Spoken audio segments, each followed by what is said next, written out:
5节，宽版五彩绳手绳的编法。准备线材72号玉线，取5个不同的颜色，每根绳子长度在120厘米长，开头预留20厘米处捏住，给它固定。按照视频中的顺序排列好颜色，取最右边的一根绳子为轴，剩下的4根线在这根轴线上面编斜卷结。斜卷结的编法很简单，搭在轴线上穿过去收紧，再搭轴线上穿过去收紧，每根绳子连续绕2下即为一个完整的斜卷结编法。这4根线都是按照顺序编斜卷结，编到这根轴线上面来。编完之后，第1层就算编好了。编第2层，取最右边一根当轴，剩下的4根绳子还是在这根轴线上面编斜卷结。大家编的时候一定要记住，每根绳子连续缠绕2下即为一个完整的斜卷结哦。斜卷结的编法就是绕线搭到轴线上穿过去收紧，再搭到轴线上穿过去收紧。紧接着编第3层，还是取最右边的一根绳子为轴，剩下的4根绳子全部在这根轴线上面编斜卷结。而且整条手链都是这样子循环的编织下去，每编完1层都是取最右边的一根绳子为轴，剩下的4根绳子在上面编斜卷结，一直重复编到我们自己想要的长度即可。当我们编到想要的长度之后，就可以开始收尾了。来，我们给它重新固定一下，取最右边的一根绳为轴，相邻的3根线在这根轴线上面编斜卷结。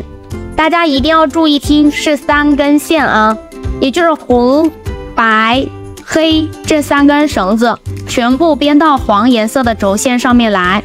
编完这一层，我们现在左边有2根线，右边是3根绳，还是取最右边一根为轴，相邻的2根线在轴线上面编斜卷结。编完这一层的话，左边就有3根绳，右边2根绳，这里就取最左边的一根为轴，相邻的2根绳子在上面编斜卷结。将黄色和红色按照顺序编斜卷结，编到轴线上来。然后这里的话就可以剪线了，左边的绳子剪掉1根，右边剪掉2根，只留最中间的2线。烫粘绳头，防止脱线。另外一个绳头也是相同的处理方法哦，怕有的宝子不会，我这里的话也给你们演示一下吧。取最右边的一根为轴，相邻的3根线在这根轴线上面编斜卷结。这3根绳子编完之后，左边就有2根线，右边3根线，取最右边一根为轴，相邻的2根绳子在上面编斜卷结。这一层编完之后呢，左边就有3根绳，右边2根绳，取最左边一根为轴，相邻的2根线在上面编斜卷结。编完这里，我们就只留最中间的2线，左边修剪掉1根，右边修剪掉2根。烫粘绳头，防止它脱线，整条手链2头就处理好了。收尾的话呢，也很简单，直接2绳头交叉在一块。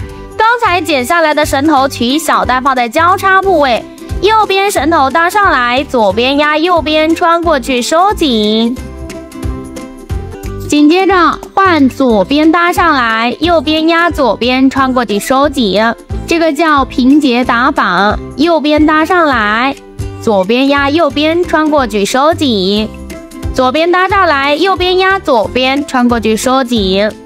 然后再打一个平结吧，右边搭上来，左边压右边，穿过去收紧。左边搭上来，右边压左边，穿过去收紧。打好3个完整的平结，修剪掉多余的绳头，再用打火机烫粘绳头，防止它脱线。这样我们手链的伸缩调节就做好了，方便伸缩长短。我们将绳头用打火机这样子烧熔拉丝，另外一根绳采用倒线的方式碳粘住，这样是方便穿珠子啊。穿好珠子再将2绳头分开，将珠子调至自己喜欢的长度，黄线向上打圈，白线食指绕圈，穿进黄色线圈，直接2线收紧。然后呢，修剪绳头、烫粘绳头，防止脱线。另外一个绳头也是相同的处理方法哦。两边做好之后，一个可以伸缩调节长短的宽版五彩绳手链就完成了。学会的赶紧动手试试吧。